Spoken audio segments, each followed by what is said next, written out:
Olá pessoal, tudo bem? Nesta videoaula vamos estudar um pouquinho sobre estatística. Este é um assunto muito importante, interessante e que muitas vezes é cobrado em concursos, no Enem.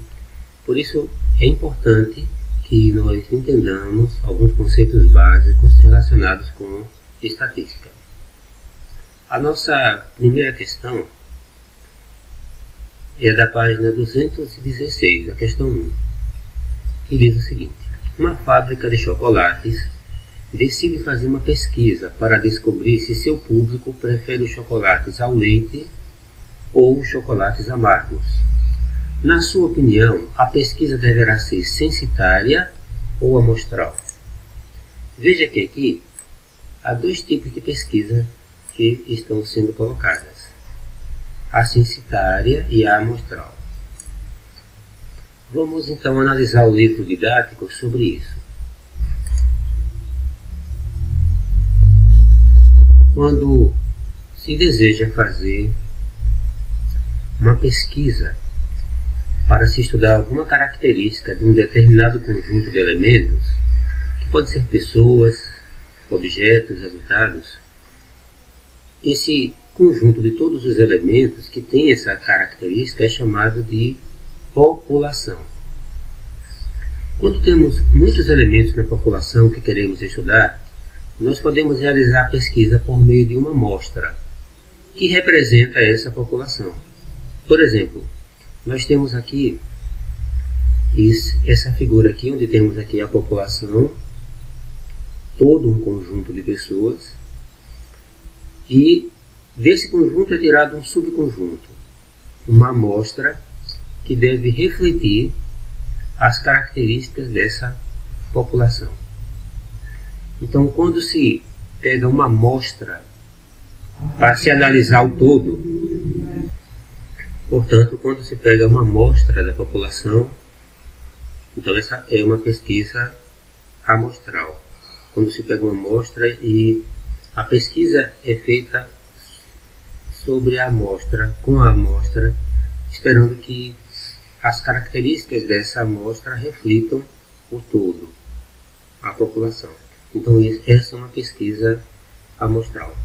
Por exemplo, se fôssemos pesquisar qual o programa de TV preferido na população da cidade de São Paulo, não daria para pesquisar cada pessoa, em cada apartamento, em cada casa.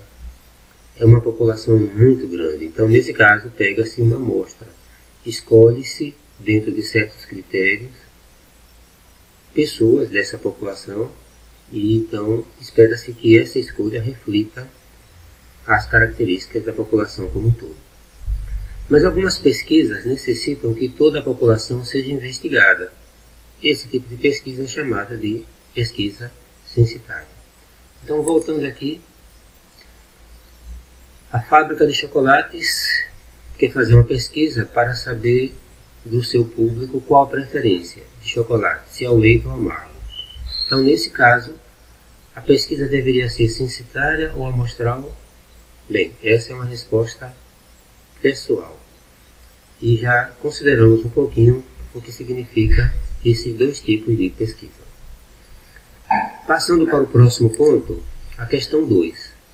Uma empresa está verificando a pertinência da implantação de uma consultoria nutricional para seus funcionários. Uma das pesquisas realizadas foi com relação à massa em quilograma de seus funcionários. Para isso, pesquisaram 50 trabalhadores dos 250 funcionários registrados na empresa. Com base nas informações anteriores, responda: qual a população dessa pesquisa? Então, a empresa tem ao todo 250 funcionários.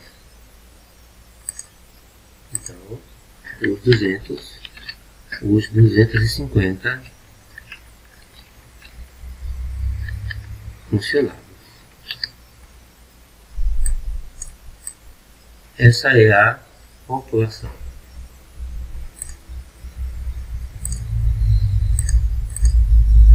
E Item B. Qual é a sua amostra? Então, dentre os 250 funcionários, então a pesquisa foi feita com 50 funcionários que foram escolhidos, os 50 trabalhadores. Essa é a amostra. Agora, qual é a variável nessa pesquisa? Quer dizer, em estatística, vamos então voltar para o livro didático. Nós temos então alguns tipos de variáveis. As variáveis podem ser quantitativas ou qualitativas. Quantitativas podem ser contínuas ou discretas. Quando nós medimos, por exemplo, a altura de uma pessoa, a massa de uma pessoa, então nesse caso é contínua. Geralmente aqui nós podemos usar números decimais. Por exemplo, a altura de uma pessoa pode ser 1,67 metros. Então, uma variável quantitativa. Discreta. Geralmente nós usamos números inteiros. Por exemplo, se quiséssemos saber, numa pesquisa, qual o número de pessoas que habitam nas casas, nas residências daquela cidade. Ou então o número de banheiros que existem em cada casa. Então, nesse caso, nós usamos números inteiros. Por exemplo, poderiam ser 2 banheiros, 3 banheiros. Então, essa é uma variável quantitativa discreta. As variáveis qualitativas, elas podem ser nominais ou ordinais. Quando nós, por exemplo, queremos saber uma característica de uma população, a cor dos olhos, por exemplo, a região onde mora, então é uma variável qualitativa nominal. Quando queremos saber, por exemplo, o grau de instrução de um conjunto de pessoas, poderia ser ensino fundamental, médio ou superior. Então, nesse caso, nos dá uma ideia de ordem. Então, seria uma variável qualitativa ordinal. Isso posto, podemos então responder à questão: qual é a variável nessa pesquisa?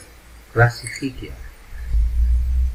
Então, pessoal, com base na explicação que foi dada, qual é a variável nessa pesquisa? Bem, o que é que nós estamos pesquisando? Estamos pesquisando aqui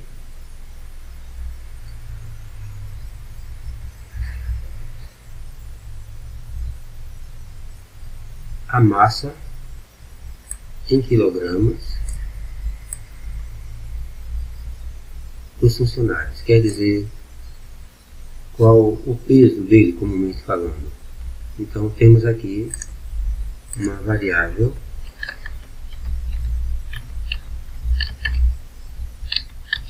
quantitativa contínua.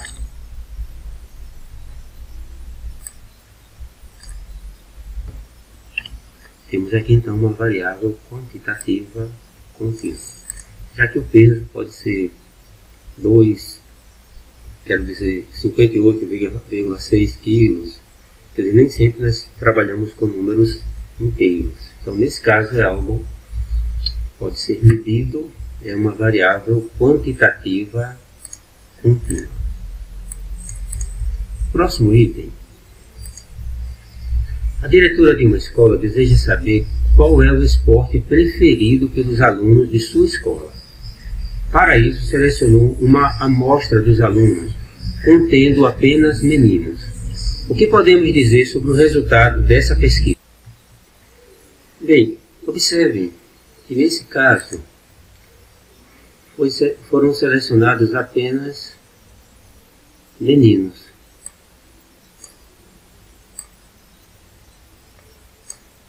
Então, se eu vou fazer uma pesquisa em uma cidade sobre determinado assunto e eu converso apenas com as pessoas da classe média alta, então elas não, o ponto de vista dela não necessariamente vai refletir o ponto de vista de toda a população. Ou se eu converso apenas com as pessoas do sexo masculino, isso não significa então que aquela população que aquela amostra vai refletir as características da população como um todo. Portanto, essa pesquisa, nessas circunstâncias, não seria uma pesquisa que refletiria de forma fiel o ponto de vista da população como um todo. Ou seja, essa amostra refletirá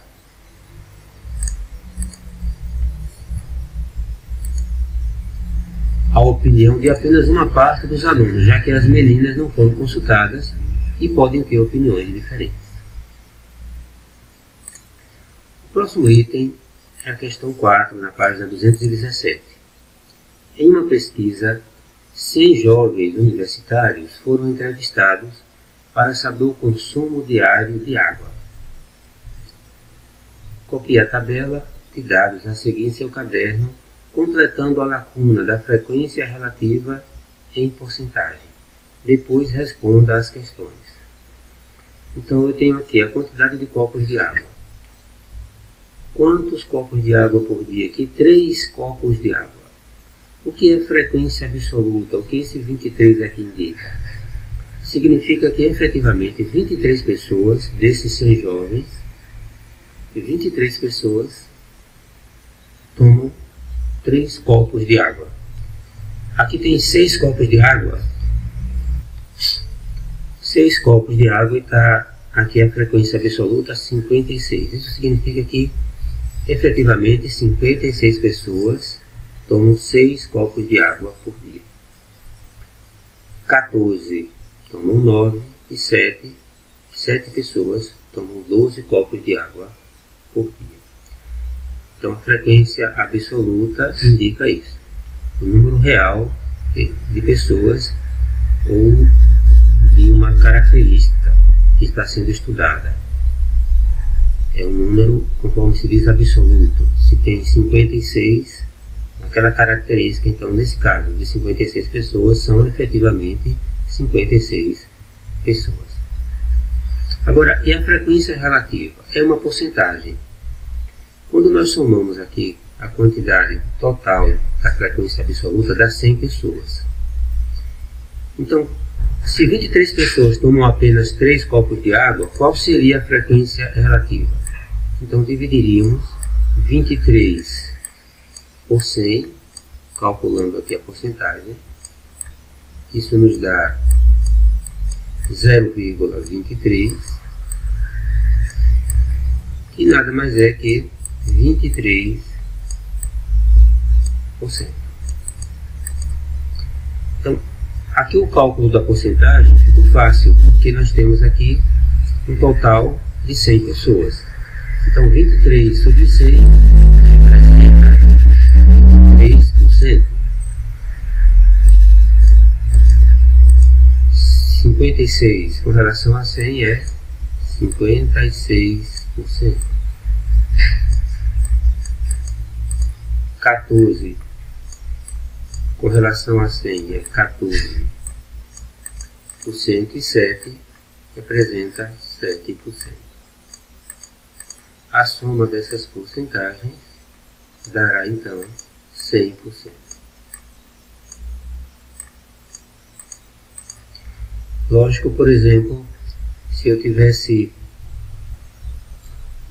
um número diferente do que 100 aqui, vamos supor, se eu tivesse aqui, ao invés de 100, se fosse 50.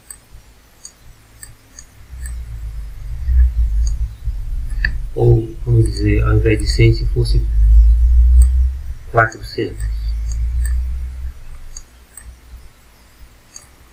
Então, ao analisar, por exemplo, 14, representa quantos por cento de 400? Eu teria que dividir 14 por 400. Isso daria aqui um valor,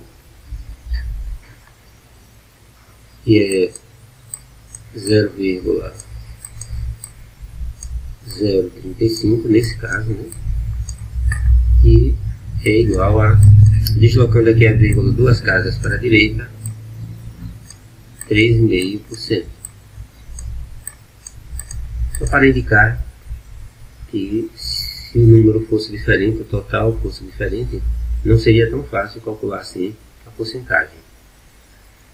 Mas, voltando ao ponto, já que nós temos 100 aqui, ficou fácil de calcular a porcentagem. Agora vamos resolver o item A.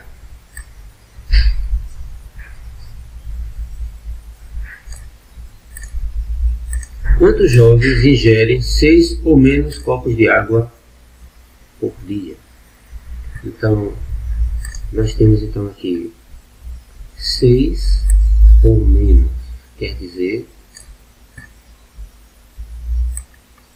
aqueles que tomam 6 copos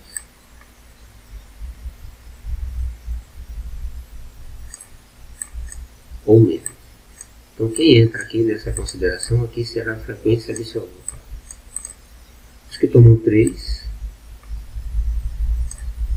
que representam aqui 23 pessoas, e os que tomam 6, que são 56 pessoas.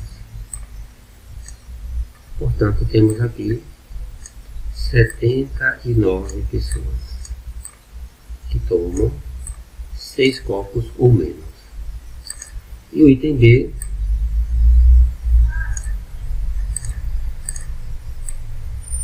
considerando a recomendação de se ingerir no mínimo 8 copos de água por dia, qual o percentual de jovens que cumprem essa recomendação? Observe que agora temos no mínimo 8 copos, quer dizer 8 ou mais. Então, fazendo aqui novamente, temos aqui copos e a frequência absoluta. Precisamente 8 copos nessa tabela nós não temos, mas se é no mínimo 8 copos, é 8 copos ou mais. Então vamos incluir quem toma 9 copos, são 14 pessoas, e quem toma 12 copos, são 7 pessoas. Isso nos dá um total de 21 pessoas. Então, qual o percentual de jovens que cumprem essa recomendação? Como nós estamos trabalhando com 100, isso representa, então, 21 nesse caso sobre 100, né?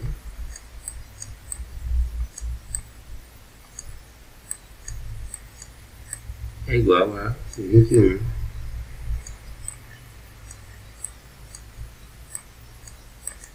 por cento.